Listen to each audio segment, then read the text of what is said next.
అందరూ కూడా చెప్పాలి. దేవునికి స్తోత్రం. మంచిది. మరి ఆలస్యం చేయకుండా గత కొద్ది వారములుగా మనం ధ్యానిస్తున్న రీతిగానే ఈ వారం 9వ కీర్తనను ధ్యానించిన తర్వాత ఆరాధనలోకి వెళదాం. సో ఈ 9వ కీర్తనకు మునుపు మనం 8వ కీర్తనలో ఏం నేర్చుకున్నాం ఒకసారి ఎవరైనా చెప్పగలరా?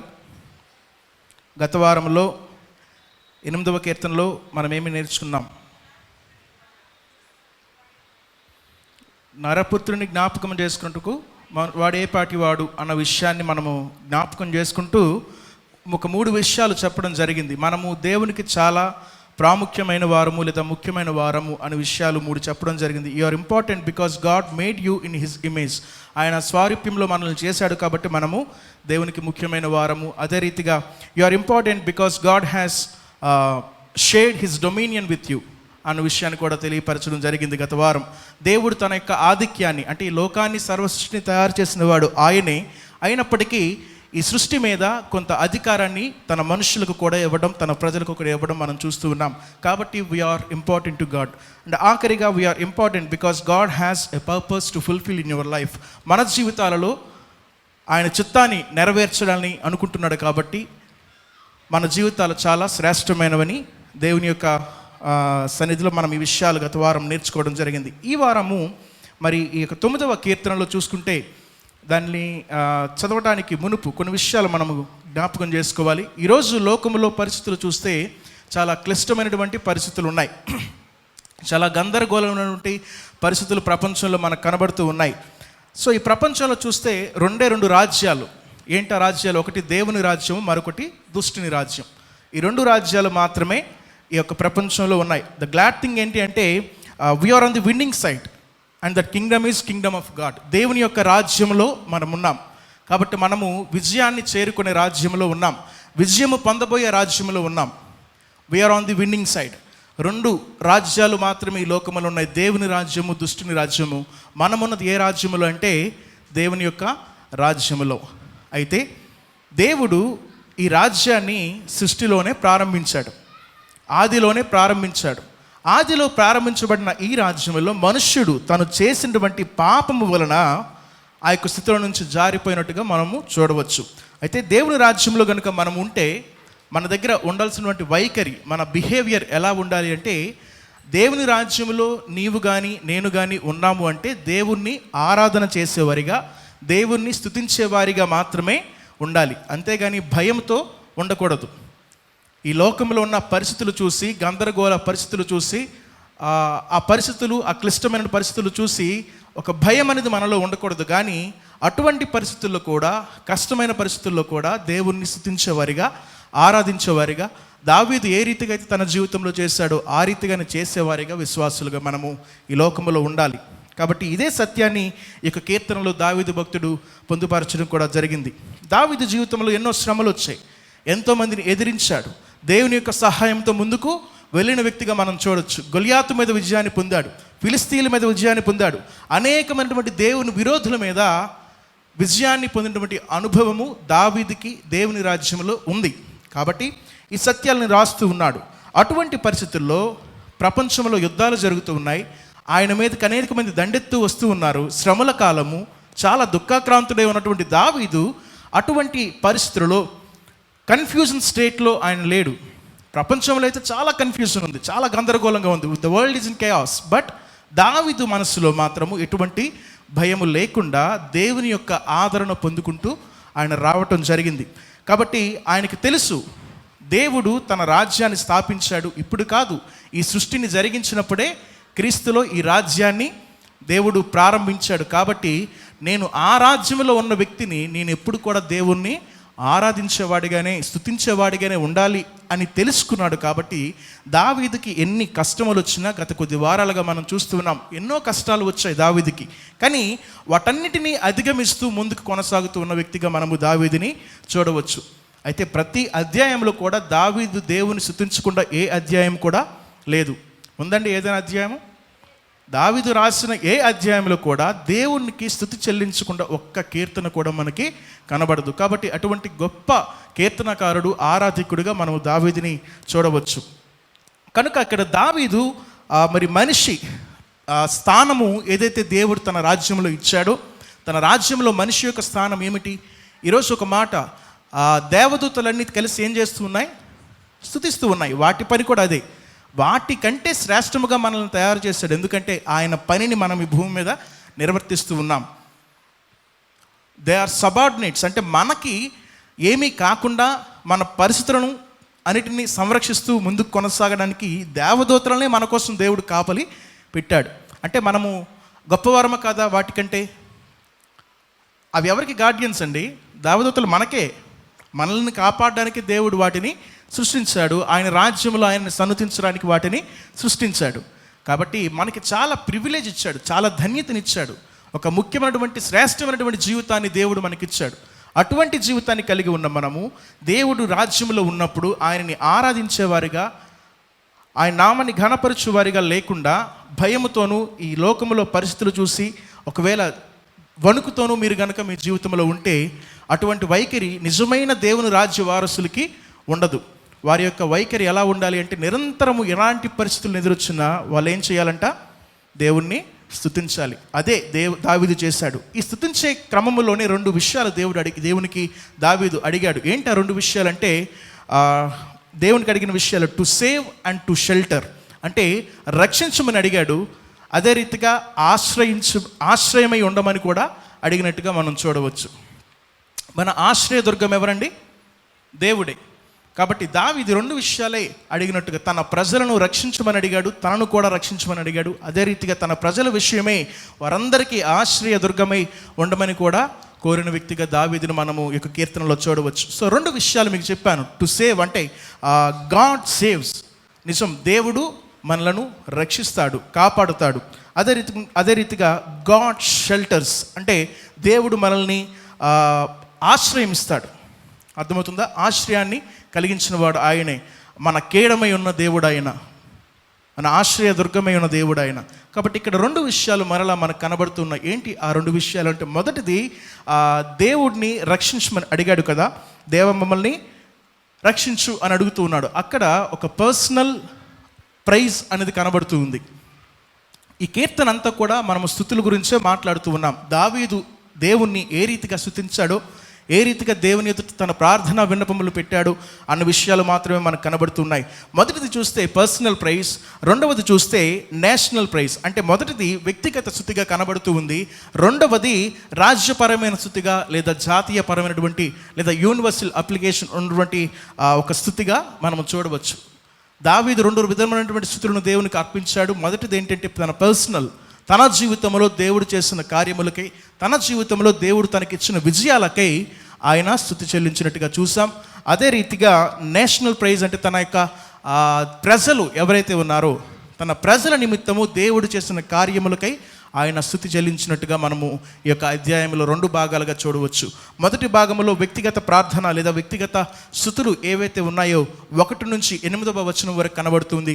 తర్వాత 9 నుంచి 20వ వచనంలో తన ప్రజల విషయమై, వారికి దేవుడు ఆశ్రయదుర్గమై ఉన్నాడు కనుక తన ప్రజల విషయమై ఆయన స్తుతి చెల్లించినట్టుగా మనం చూస్తాం. 2 విషయాలు, personal praise and national praise అని చెప్పవచ్చు. సో మొదటి విషయం చూసినట్లయితే దావీదు ఇక్కడ తనకు కలిగినటువంటి తాత్కాలికంగా దేవుడు తన జీవితంలో ఇచ్చినటువంటి రక్షణ నిమిత్తము స్తుతులు చెల్లించడమే కాదు, కానీ ఆయన భవిష్యత్తులో దేవుడు ఇజ్రాయేలీయులకు ఏ రీతిగా రక్షించబోతూ ఉన్నాడో ఆ విధానాన్ని బట్టి కూడాను దావీదు భక్తుడు ఇక్కడ స్తుతులు చెల్లించినట్లుగా మనం చూడవచ్చు. ఇక్కడ చూసినట్లయితే 9వ అధ్యాయంలో ఆ మాటలు ఒక్కసారి మనం చూద్దాం. మొదటి వచనాలలో, నా పూర్ణ హృదయముతో నేను యెహోవాను స్తుతించుదను, యెహోవా నీ అద్భుత కార్యములన్నిటినీ నేను వివరించదను.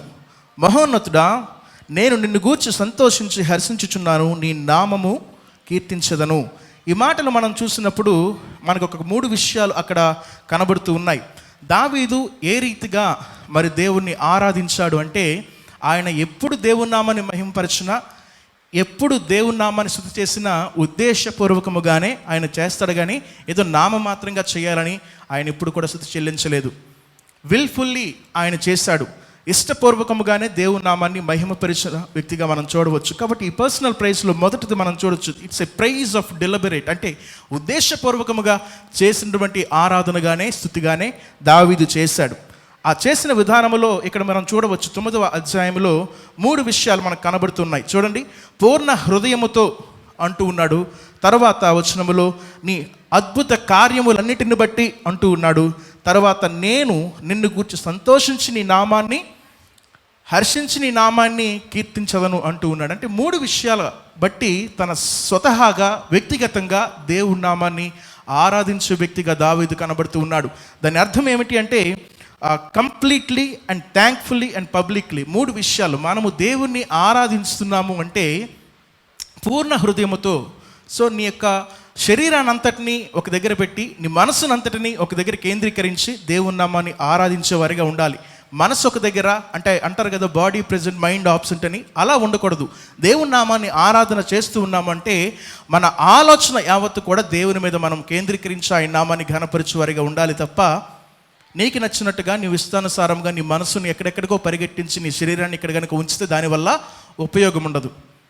మనం ఎప్పుడు దేవుని నామాన్ని ఆరాధన చేసినా దేవుని మాత్రమే మన హృదయంలో కేంద్రీకరించి మన మనసులో కేంద్రీకరించి ఆయన నామాన్ని ఆరాధన చేస్తే ఖచ్చితంగా దాని ఫలమును మన జీవితంలో మనము పొందుకుంటాం. దావీదు కూడా అదే రీతిగా తన జీవితంలో పొందుకున్నాడు. అదే విధంగా అంటున్నాడు, అద్భుతాలను బట్టి థ్యాంక్ఫుల్గా దేవుని నామాన్ని ఆరాధన చేస్తూ ఉన్నాడు, లేదా స్తుతులు చెల్లిస్తూ ఉన్నాడు. థ్యాంక్ఫుల్లీ అంటున్నాడు అంటే కృతజ్ఞతగా స్తుతులు చెల్లిస్తూ ఉన్నాడు. మొదటిది పూర్ణ హృదయంతో స్తుతులు చెల్లిస్తూ ఉన్నాడు. రెండవదిగా చూస్తే ఆయన మరి కృతజ్ఞతను బట్టి అంటే చేసిన అద్భుత కార్యములను బట్టి కృతజ్ఞతగా స్తుతులను చెల్లించిన వ్యక్తిగా మనం చూడవచ్చు. అదే రీతిగా సంతోషించి హర్షిస్తూ పబ్లిక్గా చెప్తూ ఉన్నాడు. ఆయన ఎంతగానో సంతోషిస్తూ ఉన్నాడు, హర్షిస్తూ ఉన్నాడు, ఆయన నామాన్ని కీర్తిస్తూ ఉన్నాడు. దాన్ని మనం షేరింగ్ గాస్పుల్గా కూడా చెప్పవచ్చు. అంటే దేవుని యొక్క సంతోషాన్ని, రక్షణ ఆనందాన్ని పొందుకున్న మనము ఆ ఆనందాన్ని సంతోషిస్తూ దాని యందు హర్షిస్తూ ఆయన నామాన్ని కీర్తించేవారిగా, కొనియాడేవారిగా ఉండాలి, ప్రకటించేవారిగా ఉండాలి. కాబట్టి ఆ రీతిగా చేశాడు. కాబట్టి దేవుని నామాన్ని మరి ఇక్కడ మనము ఆయన దావీదు భక్తుడు ఆయనకున్నటువంటి పరిస్థితులన్నింటిని విడిచిపెట్టి దేవుడు తనని రక్షించాడు అన్న మాత్రమే కాకుండా ఇజ్రాయేల్ ప్రజలని దేవుడు ఏ రీతిగా గొప్పగా ఫ్యూచర్లో భవిష్యత్తులో రక్షించుకోబోతున్నాడు అనే విషయాన్ని బట్టి కూడా ఆయన నామాన్ని ఘనపరిచినట్టుగా మనము ఇక్కడ చూడవచ్చు. కాబట్టి నీకున్నటువంటి పరిస్థితులు, in spite of your current situations or circumstances, he praised God. దావీదు కూడా తన జీవితంలో తన పరిస్థితులను బట్టి కాదు కానీ మరి వాటన్నిటినీ ఒక పక్కన పెట్టి దేవుడిని నిరంతరము స్తుతించేవాడిగా మనము దావీదుని చూడవచ్చు.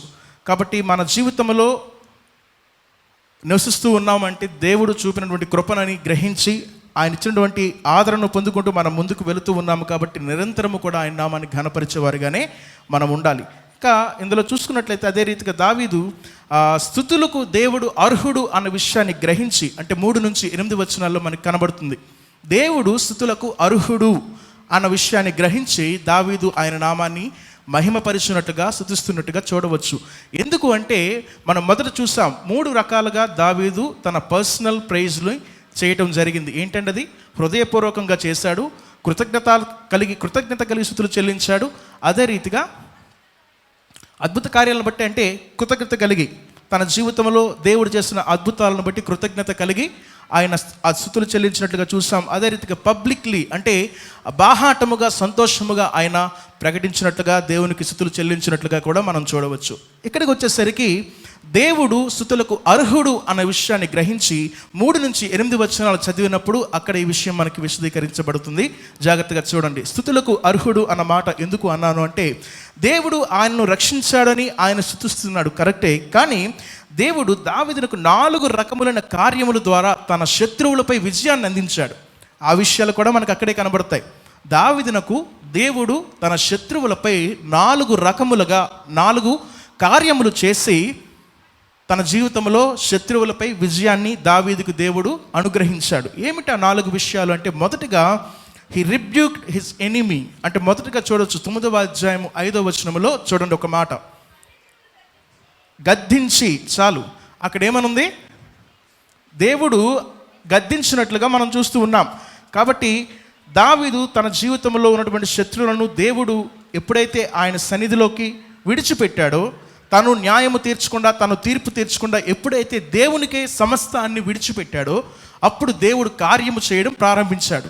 నీకున్న శత్రువులు ఎదుట అర్థమవుతుందా? నీవే గనుక వారి మీద చాలా క్విక్ ఇన్ జడ్జింగ్ కనుక అయి ఉన్నావు అంటే, చాలా స్పీడ్గా వారి మీద తీర్పు తీర్చేవాడిగా ఉన్నావు అంటే మన జీవితంలో శ్రమ వస్తుంది. కానీ దావీదు వలె ఆ యొక్క సిచ్యువేషన్ని, ఆ సర్కమ్స్టాన్సెస్ని దేవునికి కనుక విడిచిపెట్టగలిగితే, ఆ పరిస్థితులను దేవునికి కనుక మనం విడిచిపెట్టగలిగితే డెఫినెట్లీ దేవుడు తన కార్యాన్ని జరిగిస్తాడు.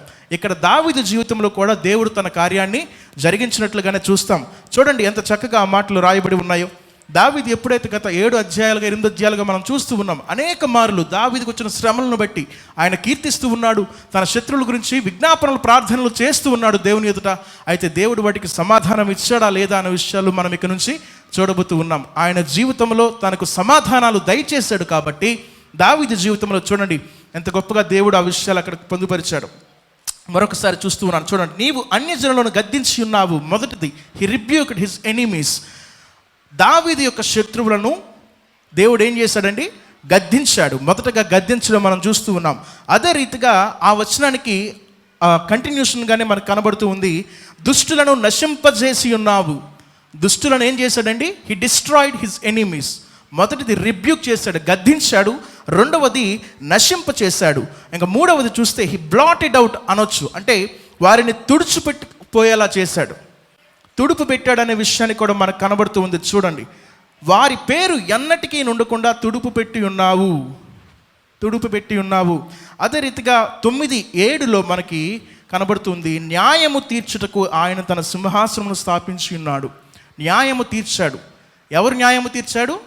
న్యాయవంతుడు న్యాయము తీర్చాడు. నీవు నేను కాదు. న్యాయము లేని వారము, నీతి లేని వారము ఎన్నటికీ కూడా మనము అర్హత లేని వారముగానే ఉంటాం. దేవుడు మాత్రమే అర్హత కలిగిన వాడు, ఎందుకంటే ఆయన న్యాయవంతుడు, నీతి కలిగిన దేవుడు. కాబట్టి ఆ దేవునికి తన యొక్క పరిస్థితులను విడిచిపెట్టాడు. దేవా, నేను తీర్పు తీర్చును కానీ సమస్తమును ఎరిగిన దేవుడు, సమస్తమును చూస్తున్న దేవుడు నీవు, కాబట్టి నీవే నా జీవితంలో నీ కార్యము జరిగించు, నా జీవితాన్ని నీ చేతుల్లో పెడుతూ ఉన్నాను, నాకు సమాధానము కావాలని దావీదు విజ్ఞాపన ప్రార్థనలు చేసినప్పుడు మరి దావీదు జీవితంలో తను పొందుకున్నాడా లేదా? ఈ వచనాలను బట్టి మనకు అర్థమవుతుంది. అందుకే దేవుడు ఆయన నామాన్ని, ఆయన చేసిన క్రియలను బట్టి దావీదు అంతగా దేవుని నామాన్ని స్తుతిస్తున్నట్టుగా మనం చూస్తూ ఉన్నాం. మన జీవితంలో కూడా పరిస్థితులు ఎలా ఉన్నా సరే, ఎంత కష్టమైన పరిస్థితులు అయినప్పటికీ దేవుని నామాన్ని ఎప్పుడు కూడా మనం తిట్టేవారిగాను, అవహేళన చేసేవారిగా ఉండకూడదు. కానీ ఆయన యందు ఆనందిస్తూ ఆయన రక్షణను పొందుకున్నాము కాబట్టి స్తుతిస్తూ గనక ముందుకు వెళితే ఖచ్చితంగా నా జీవితంలో కూడా దేవుడు తన కార్యాన్ని చేయడానికి సిద్ధంగా ఉన్నాడు. తీర్పు తీర్చవద్దు, ఎవరి మీద కూడా దుర్భాషలు ఆడవద్దు. Let God be the judge. దేవుడు మాత్రమే తీర్పరి అయి ఉన్నాడు కాబట్టి ఆయన మాత్రమే తీర్పు తీర్చువాడు. నీకు నాకు ఆ అధికారము దేవుడు ఇవ్వలేదు. కాబట్టి ఆ విషయాన్ని ఇక్కడ దావీదు భక్తుడు గ్రహించి మనకు చెప్తూ ఉన్నాడు. 4 విషయాలు చూసాం. మొదటిది rebuked and destroyed and blotted and also judged. అంటే చూసాం కదా, గద్దించాడు, నశింప చేశాడు, తుడిచిపెట్టుకుపోయేలా చేశాడు. అదే రీతిగా న్యాయము కూడా తీర్చిన దేవునిగా మనము చూడవచ్చు. అందుకే దేవుడిని ఆయన స్తుతి చేస్తూ ఉన్నాడు, ఆరాధన చేస్తూ ఉన్నాడు. కాబట్టి దేవుడు ఈ రీతిగా అనేక మార్లు చేసినటువంటి సంఘటనలు కూడా మనకు బైబిల్ గ్రంథంలో మనం చూడవచ్చు. ఆది కాలంలో నోవాహు ఉన్నప్పుడు కూడాను ఆయన మాత్రమే నీతిమంతు గల కుటుంబముగా దేవుడు వారిని ప్రత్యేకపరిచి సమస్తమును ఆయన ఏం చేశాడు? తుడిచిపెట్టుకుపోయేలా నశింపు చేశాడు. He destroyed everything. ఆ పేరు కూడా లేకుండా చేశాడు. నామము కూడా ఎవరిది ఎక్కడ కనబడకుండా, అసలు డీటెయిల్సే లేకుండా, ఈ యొక్క జియోగ్రఫీలో వారికంటే ఒక స్థానం లేకుండా చేశాడు దేవుడు. ఆయన కోప ఆజ్ఞ లేదా ఆయన ఉద్రిక్తత ఆ రీతిగా ఉంటుంది, ఆయన ఉగ్రత ఆ రీతిగా ఉంటుంది. కాబట్టి అటువంటి దేవుడు మనం కలిగి ఉన్నాం. నోవాహు కాలంలో కూడా అదే రీతిగా చేసిన దేవుడు. అంతేకాకుండా ఒక 400 సంవత్సరాల గ్యాప్ తీసుకున్న తరువాత, ఒక పేషెన్స్ దేవుడు కలిగి ఉన్న తరువాత మరలా హిత్తీలను, అమ్మోనీయులను, కనానీయులను నిర్మూలన చేసినట్టుగా కూడా మనము చూడవచ్చు. సో బైబిల్ గ్రంథంలో అనేక మార్లు ఇటువంటి సంఘటనలు ఏర్పాటు చేసి ఉన్నాడు దేవుడు. మనకి వీటన్నిటి నుంచి చాలా గొప్ప పాఠాన్ని నేర్పిస్తూ ఉన్నాడు దేవుడు. కాబట్టి తన ప్రజలను రక్షించడానికి మాత్రమే ఇటువంటి కార్యాలు దేవుడు చేసినట్లుగా మనం చూస్తూ ఉన్నాం. ఆయన ఏదో ఒకరి మీద ఉన్న కోపంతోనో, ఒకరి మీద ఉన్న కక్షతోనో, వారికి ఏదో ఒకటి చేసేయాలి అనే ఉద్దేశంతో, దురుద్దేశంతో చేసే దేవుడు మన దేవుడు కాదు. తన ప్రజలను కాపాడుకునే నిమిత్తము వారిలో తప్పు ఉందా లేదని చూసి నీతి నిమిత్తము వారిని శిక్షించేవాడే మన దేవుడు. వారిలో నీతి లేనప్పుడే వారిని శిక్షిస్తాడు. అవునా కాదా? చెప్పండి, అవునా కాదా? నీతి లేనప్పుడే వారిలో యోగ్యత లేనప్పుడే, వారు సరైన మార్గంలో లేనప్పుడే దేవుడు వారిని శిక్షిస్తాడు. కానీ మంచిగా బ్రతికినప్పుడు, దేవునికి ఇష్టానుసారంగా బ్రతికినప్పుడు ఎప్పుడు కూడా వారి మీద దేవుడు తన యొక్క ఉగ్రతను చూపినట్టుగా మనం చూడం బైబిల్ గ్రంథంలో. అటువంటి గొప్ప దేవుడిని మనం కలిగి ఉన్నాం. కాబట్టి ఇవన్నీ కూడాను ఎందుకు దావీదు భక్తుడు ఈ రీతిగా దేవుణ్ణి ఆరాధన చేస్తూ ఉన్నాడు అంటే, చూసాం కదా, ఆయన జీవితంలో ఆయనకున్న పరిస్థితులన్నిటినీ దేవుడికి విడిచిపెట్టినప్పుడు దేవుడు కార్యము చేయటం మనం చూసాం. దావీదు భక్తుడు కూడాను పూర్తిగా తన జీవితాన్ని దేవుని చేతుల్లో పెట్టి ఆయన నామాన్ని స్తుతులు చెల్లిస్తున్నట్టుగా మనము ఇదివరకు చూసాం. 1 నుంచి 8 వచనాలు ముగిశాయి. ఇప్పుడు 9 నుంచి 21 వచనములో 20 వచనాల్లో మనకి ఏం కనబడుతుందంటే నేషనల్ ప్రైజ్ అన్నది కనబడుతూ ఉంది. వ్యక్తిగత స్థితి అయిన తర్వాత ఇప్పుడు రాజ్యపరమైనటువంటిది, లేదా జాతీయంగా, లేదా యూనివర్సల్ అని కూడా మనం చెప్పవచ్చు. ఇక్కడ ఏం కనబడుతూ ఉందంటే, దేవుడు హీ షెల్టర్స్, అంటే దేవుడు మనకి ఆశ్రయదుర్గమై ఉన్నాడు. దేవుడిని ఆశ్రయించి వారందరినీ ఆయన ఎన్నడూ కూడా త్రోసివేయడు. వారందరినీ కాపాడువాడు ఆయన. కునుకక నిద్రింపక ఎన్నడూ కూడాను మనల్ని కాపాడుతూ వస్తున్న దేవుడు. ఇశ్రాయేల్ ప్రజలు అన్ని సంవత్సరములు వారు నడుస్తూ ఉన్నప్పుడు వారి కాళ్ళకి చెప్పులు అరిగిపోలేదు, వారి బట్టలు చిరిగిపోకుండా వారికి ఆహారాన్ని ఇచ్చిన దేవుడు. పగలు మేఘస్తంభమే, రాత్రి అగ్నిస్తంభమే నడిపించిన దేవుడు ఆయన. వాళ్ళను కాపాడినందుకు, దేవా నీవు ఆ ప్రజలని గత కాలముగా ఇప్పటి వరకు నేటి వరకు కాపాడుతూ వస్తున్నావు కదా, అందును బట్టి నీకు స్తుతులు నాయనా అని చెప్పి దావీదు భక్తుడు తన జీవితంలో దేవుడు చేసిన మేలులను బట్టే కాకుండా ప్రజలందరి జీవితాలలో దేవుడు చేసిన మేలులను బట్టి కూడా దావీదు భక్తుడు ఏం చేస్తూ ఉన్నాడండి? దేవుని నామాన్ని స్తుతులు చెల్లిస్తూ ఉన్నాడు, మహిమ చెల్లిస్తూ ఉన్నాడు. కాబట్టి దావీదు ఒక గొప్ప మాదిరిగా మనం చూడవచ్చు. మనందరి జీవితాలలో ఆయన గొప్ప మాదిరి, మంచి మాదిరిని చూపిస్తున్నాడు. దేవుని నామాన్ని ఆరాధన చేయాలి అంటే, మహిమ చెల్లించాలంటే ఏ రీతిగా చేయాలో ఆయన చూసి మనము నేర్చుకోవచ్చు. ఇక్కడ చూస్తే అంతవరకు వ్యక్తిగత స్థితులపైన కాన్సన్ట్రేట్ చేసినటువంటి దావీదు, now he shifts his focus to meet his people's need.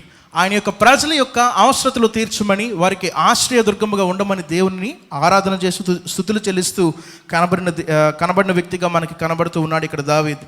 So దావీదు కూడా మరొక 3 విషయాలు ఇక్కడ మనకి విశదీకరిస్తూ ఉన్నాడు. దేవుని యొక్క సన్నిధిలో, ఆయన సన్నిధిలో కనుక మనము ఉంటే, దేవుడు మనందరికీ బలమైన కోటగా ఉన్న దేవుడు. కాబట్టి తన ప్రజలను ఆయన ఎప్పుడు కూడా విడిచిపెట్టడు అన్న విషయాలను 9 నుంచి 10 వచనాల్లో మనకి కనబడుతూ ఉంటుందండి. ఒక్కసారి 9 నుంచి 10 వచనాలు. నలిగిన వారికి తాను మహాదుర్గముగను, ఆపత్కాలములలో వారికి మహాదుర్గముగను. యెహోవా నిన్ను ఆశ్రయించు వారిని నీవు విడిచిపెట్టువాడవు కావు. కావున నీ నామం ఎరిగిన వారు నిన్ను నమ్ముకుందురు. ఆయనను ఆశ్రయించిన వారిని ఎన్నడూ కూడా ఆయన విడిచిపెట్టువాడు కాడు. కాబట్టి ఈ సత్యాన్ని గ్రహించినటువంటి దావీదు ఆయనను నమ్ముకొని ఆయనను ఆశ్రయించాడు. కాబట్టి ఆయన జీవితంలో ఎన్నడూ కూడాను మోసపోలేదు. కాబట్టి దావీదు తన జీవితంలో నేర్చుకున్నాడు దేవుడు ఎటువంటి వాడు. దేవుడు మన బలమైనటువంటి కోటగా ఆయన నమ్మాడు. కాబట్టి తన ప్రజలను ఎప్పుడు కూడా ఆయన విడిచిపెట్టడు అనే సత్యాన్ని గ్రహించి దేవుని సన్నిధిలో ప్రార్థించిన వ్యక్తిగా మనం చూస్తూ ఉన్నాం. రెండవది ఏంటంటే, hour God is our avenge, అంటే మన ప్రతీకారము తీర్చువాడు ఎవరు అంటే దేవుడే. నీవు నేను ప్రతీకారము తీర్చవద్దు, కానీ let us leave the situation to the lord. అదే విషయాన్ని దావీదు ఇక్కడ చూపినట్టుగా చూడవచ్చు. ప్రతీకారము తీర్చు దేవుడిగా దేవుడిని చూశాడు దావీదు. మొదటిగా చూస్తే ఆయన బలమైన కోటగా ఉన్నాడు అన్న విషయాన్ని గ్రహించాడు. రెండవదిగా ప్రతీకారము తీర్చువాడు ఆయనే అన్న విషయాన్ని కూడా ఆయన గ్రహించాడు. తన ప్రజలను ఎప్పుడు కూడా విఫలము కానేరలేదు. తమ ప్రజల జీవితాలలో ఎప్పుడు కూడా విజయాన్ని ఇచ్చాడు తప్ప ఏనాడు కూడాను వారి జీవితాలలో వారు మరి ఆ యొక్క వైఫల్యాన్ని చూసే విధంగా ఆయన ఇష్టపడలేదు. కేవలం విజయాన్నే చూడాలనుకున్నాడు. అటువంటి దేవుడు ఆయన. 11 నుంచి 17 వచనాలు ఈ విషయాలు మనకు కనబడుతూ ఉంటాయి. సమయం అవుతూ ఉంది కాబట్టి నేను త్వరగా వెళ్తున్నాను. 11 నుంచి 17 వచనాలలో ఈ యొక్క విషయాలన్నీ మనకి విశదీకరించాడు.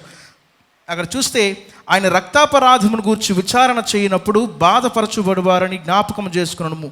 వారి మరును ఆయన మరువడు.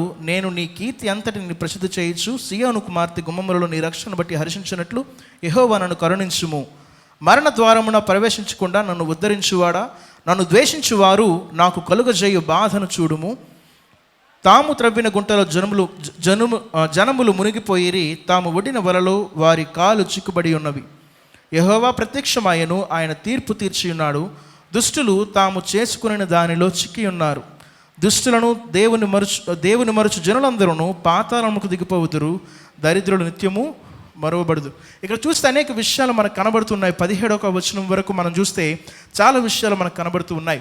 దేవుడు ఎప్పుడు కూడా తన ప్రజల జీవితాలలో మరి వైఫల్యాన్ని విఫలాన్ని ఇచ్చే దేవుడు ఆయన కాదు. ఆయన ఎప్పుడు కూడా విజయాన్ని ఇచ్చేటటువంటి దేవుడుగానే చూడవచ్చు. ఇక్కడ చూస్తే ఇక రక్తాపరాధము అన్నటువంటి విషయము మనకి 11-12 వచనాల్లో మనకు కనబడుతూ ఉంది. ఒకసారి జాగ్రత్తగా వినండి. ఇజ్రాయేల్ ప్రజలు ప్రారంభ రోజుల్లో వారికి రక్తానికి రక్తము ప్రతీకారముగా వారు చూసేవారు. చెప్తారు కదా, కంటికి కన్ను పంటికి పన్ను అని. ఆ రీతిగానే రక్తానికి రక్తమే వారు ఆనాటి కాలంలో చూసేవారు. అదే వారికి ప్రతీకారంగా ఉండేది. దానిని ఎవెంజర్ ఆఫ్ బ్లడ్ అంటారు. అదే రీతిగా కాలములో ఆశ్రయ నగరం అనేవి కూడా ఉండేవి. దానిని ఏమంటారు అంటే సిటీ ఆఫ్ రిఫ్యూజ్ అని. ఒక వ్యక్తి కుటుంబంలో ఎవరైనా మరణించారంటే, మరణించడం అంటే ఎవరో వచ్చి చంపినప్పుడు ఆ యొక్క నిందితుడి యొక్క కుటుంబానికి మరలా ఎవరో ఒకరు ఈ కుటుంబం వారు చంపేయాలి. అది రక్తానికి రక్తం. నీ వెళ్ళి నీ తోటి వారి కుటుంబంలో చంపావు అంటే ఎవరినైనా ఖచ్చితంగా వాడి కుటుంబంలో ఎవరో ఒకరు వచ్చి మరలా నీ కుటుంబంలో ఒకరిని చంపేస్తారు. రక్తానికి రక్తం ప్రతీకారం సరిపోయింది అన్నటువంటి విషయాన్ని మనం చూడవచ్చు. ఇది ఆనాటి కాలంలో ఉన్నటువంటి లా. అయితే దేవుడు దానిని పూర్తిగా మార్చినట్టుగా క్రీస్తు సిలువలో మన కోసం మరణించి తనంతటిని ఆయన తుడిచివేసినట్లుగా మనం చూడవచ్చు. అయితే ప్రస్తుతానికి మనము ఆలోచించవలసిన విషయం ఏమిటి అంటే, ఆనాటి కాలంలో ఉన్నటువంటి ఆ యొక్క రక్తాపరాధాన్ని ఆ రీతిగా ఉన్నటువంటి వారు ఏం చేసేవారు అంటే, ఒకవేళ చంపిన వాడు ఆ వ్యక్తి కాకపోతే, నేరారోపణ చేయబడితే, నిర్దోషి అయినప్పటికీ నిందితుడిగా మార్చబడితే ఆ వ్యక్తికి ఆశ్రయ నగరము అని ఒకటి ఉండేది. నగరాలు ఉండేవి యాక్చువల్గా. ఆ యొక్క ఆశ్రయ నగరాలు అంటే సిటీ ఆఫ్ రెఫ్యూజ్ అంటే ఆ స్థలానికి వెళితే ఆ స్థలం అంటే ఇదంతా కూడా ఈ వ్యవస్థనంతా దేవుడే ఏర్పాటు చేశాడు ఆ కాలంలో. వారు ఆ స్థలానికి వెళ్ళినప్పుడు అక్కడ చాలామంది మరి పెద్దలు ఉంటారు. వారు వీరి యొక్క బాధను విని, ఒకవేళ వీరిలో నీ కళ్ళెదుటే నీ కుటుంబంలో ఉన్నవారికి అన్యాయం చేసిన వారు తిరుగుతూ ఉంటే నీలో కోపము చల్లారుతుందా? ఆరదు. ఎందుకంటే నీకు అన్యాయం చేసిన వారు, నీ కుటుంబంలో ఒకరిని చంపిన వారు, నారహత్య చేసిన వాడు నీ కళ్ళెదుటే తిరుగుతూ ఉన్నప్పుడు నీలో చాలా కోపం వస్తుంది. వెంటనే వాడిని ఏదో ఒకటి చెయ్యాలి అన్నటువంటి ఆ యొక్క ఉద్రిక్తత నీలో ఉంటుంది. ఆ ఉద్రిక్తతలో మరలా వాడు పాపము చేస్తాడు. కాబట్టి అటువంటి అవకాశం లేకుండా దేవుడు ఏం చేశాడంటే ఆశ్రయ నగరాలు అనేవి ఆ కాలంలో ఆ యొక్క వ్యవస్థని ఏర్పాటు చేయడం జరిగింది. జస్ట్ లైక్ కోర్ట్స్ అనమాట. ఈనాటి కాలంలో మనకేమున్నాయండి? జడ్జిలు ఉన్నారు, కోర్టులు ఉన్నాయి. ఆనాటి కాలంలో ఆ రీతిగా ఆశ్రయపురాలు ఉన్నాయి. ఆ సమయంలో ఏమవుతుందంటే, ఒకవేళ అతను నిజంగా చంపిన వ్యక్తి కాకపోతే, ఆయన నిర్దోషి అయినప్పటికీ కేవలము నేరారోపణ చేసి లేదా నిందితుడిగా అతన్ని ఒకవేళ బయటికి చూపించాలని ఆ కుటుంబం కనుక భావించి ఆ రీతిగా కనుక అయితే ఆయన ఆశ్రయపురానికి వెళ్ళవచ్చు. తన యొక్క పిటిషన్ని తన యొక్క బాధని అక్కడ పెద్దలతో చెప్పినప్పుడు ఈలోగా కొంతకాలము సమయం అందులో ఉన్నప్పుడు అందులోకి వెళ్ళి వారిని చంపే అధికారం ఎవరికి కూడా లేదు. కాబట్టి ఎవరు కూడా అక్కడికి వెళ్ళరు. కొంతకాలం అయ్యేసరికి వారిలో కోపము, వారిలో ఉన్నటువంటి దుఃఖము కొంతవరకు చల్లారిపోతాయి. అంటే కోపంలో మనం చేసే తప్పులు చాలా ఎక్కువగా ఉంటాయి. కాబట్టి అంతటి తప్పులు చేయకుండా కొంతవరకు తగ్గే అవకాశాలు ఉండేవి. అటువంటి సిచ్యువేషన్లో ఆనాటి కాలంలో జరిగేది. దాన్ని ఇప్పుడు ఉన్నటువంటి పరిస్థితుల్లో మనం ఏమంటామంటే డెమోక్రసీ అంటాం. ఆనాటి కాలాన్ని థియోక్రసీ అంటాం. థియో అనే పదానికి అర్థం ఏమిటంటే గాడ్ అనే అర్థం. థెయోస్ అంటే గాడ్ అని అర్థం. ఇది గ్రీక్ భాషలో థెయోస్ అంటే గాడ్ అని అర్థం. కాబట్టి దాన్ని థియోక్రసీ అంటాము. ఇప్పుడున్నది ఏంటంటే డెమోక్రసీ అంటే మనం అందరం కూడా తెలుసు. మనము ప్రజల చేత ఎన్నుకోబడింది కాబట్టి మన ద్వారా జరిగినటువంటి సిచ్యువేషన్ మనకు అన్నీ ఉంటాయి. కోర్టులు ఉంటాయి, పోలీసులు ఉంటారు, అధికారం ఉంటుంది, అన్నీ ఉంటాయి. కానీ ఆనాటి కాలంలో ఇవన్నీ కూడా ఉండేవి కాదు. దేవుడు మాత్రమే వారికి తీర్పరి అయి ఉండేవాడు. అటువంటి కాలంలో దేవుని క్రిందనే సమస్తమును ఉండేది. కాబట్టి దేవుడు తీర్పు తీర్చువాడు అన్న విషయాన్ని గ్రహించి దావీదు వారి వలె రక్తానికి రక్తం అన్నటువంటి రూల్ ఉన్నప్పటికీ దావీదు వెంటనే తీర్పు తీర్చలేదు. వెంటనే రక్తానికి రక్తము కదా అని పేకలు తీసిన వెంటనే పేకలు తీయాలని అనుకోలేదు. అవకాశం ఉన్నప్పటికీ వాటన్నిటిని కూడా అధిగమించి దేవుని చేతిలో తన సమస్తాన్ని దేవుని చేతికి అప్పగించి ఆయన సైడ్ అయిపోయి దేవుడిని రోల్లోకి తీసుకురావడం జరిగింది. కాబట్టి దేవునికి ఇచ్చినటువంటి ప్రాముఖ్యత అట్టి గొప్పది. దేవుడికి దావీదు తన జీవితంలో సమస్తాన్ని అర్పించి స్తుతులు చెల్లించేవాడిగా మనకు కనబడ్డాడు దావీదు. మనము కూడా మన జీవితాలలో ఒకవేళ విజయాన్ని సాధించాలి అంటే దేవుడు నిజమైన కోటగా భావించాలి. దేవుడే మనందరికీ బలమైన కోటగా మనల్ని కాపాడువాడు ఆయనే అనే విషయాన్ని గ్రహించాలి. దావీదు వలె ప్రతీకారం తీర్చువాడు కూడా దేవుడే అనే విషయాన్ని దావీదు గ్రహించినట్టు మనము కూడా గ్రహించాలి. అంతేకాకుండా అల్టిమేట్గా విజయాన్ని ఇచ్చే దేవుడుగా మనము మన దేవుడిని గుర్తించాలి. దావీదు కూడా అదే రీతిగా 18-20 వచనాల్లో తన ప్రజలను ఎన్నడూ కూడా దేవుడు మరిచిపోడు అని చెప్తూ సంబోధిస్తూ ఆయన అల్టిమేట్గా అందరికీ విజయాన్ని ఇచ్చే దేవుడుగా అక్కడ గుర్తించి మాట్లాడుతున్నాడు. ఇన్ఫ్యాక్ట్ ఇది ఒక మెస్సియానిక్ శామ్గానే మనం చెప్పవచ్చు. ఫ్యూచర్లో యేసుక్రీస్తు ఈ భూమిపైన ఒక రాజ్యాన్ని స్థాపించబోతూ ఉన్నాడు. ఆర్మగెద్దోన్ అనే యుద్ధం జరిగినప్పుడు సాతానుని తాను తీసిన గుంటలో వారే పడుదురు అన్న మాటకి అర్థం ఏమిటంటే సాతానుని he will send him into the bottomless pit అని బైబిల్ గ్రంథంలో రాయబడి ఉంది. అంటే ఆర్మగెద్దోన్ యుద్ధంలో జరిగినప్పుడు సాతానుని ఏం చేస్తాడు దేవుడు క్రీస్తు? బాటమ్లెస్ పిట్ అంటే నరకంలోకి కిందకి ఆయన త్రోసివేస్తాడు. వారు తీసిన గుంటలలోని వారే పడుదురు. ఇవన్నీ కూడా అల్టిమేట్ సెన్స్లో ఈ విషయాలనేవి మనకి అర్థమవుతాయి. కానీ సాధారణంగా ఇప్పుడు చూస్తే ఈ మాటలన్నీ కూడా దావీదు భక్తుడు మరి విశదీకరిస్తున్నట్టుగా మనం చూడవచ్చు. తన జీవితంలో దేవుడిచ్చిన విజయాన్ని బట్టి ఆయన మాట్లాడిన విషయాలుగా మనం గ్రహించవచ్చు. కాబట్టి దావీదు స్తుతులు చెల్లించడంలో ఆయనకు మించిన వారు ఎవరు కూడా లేరు అన్న విషయాన్ని నేనైతే అర్థం చేసుకున్నాను. ఒకవేళ కష్టం వచ్చినప్పుడు, నష్టం వచ్చినప్పుడు, బాధ వచ్చినప్పుడు మనము కూడా అదే రీతిగా దావీదు ఏ రీతిగా అయితే చేస్తూ ఉన్నాడు, దావీదు తన జీవితంలో ఏ రీతిగా అయితే మరి దేవుని నామాన్ని మహింపరుస్తూ ఉన్నాడు, ఘనపరుస్తున్నాడు, వచ్చిన ఇబ్బందులను పక్కన పెట్టి, శ్రమలను పక్కన పెట్టి ఆయన ఏ రీతిగా అయితే ఆయన నామాన్ని ఘనపరిచాడో అదే రీతిగా మనమందరం కూడా దేవుని నామాన్ని ఘనపరిచే వారిగా ఉండాలి. ఈ మాటలు దేవుడు మనందరి వినికిడిలో దీవించి ఆశీర్వదించును గాక.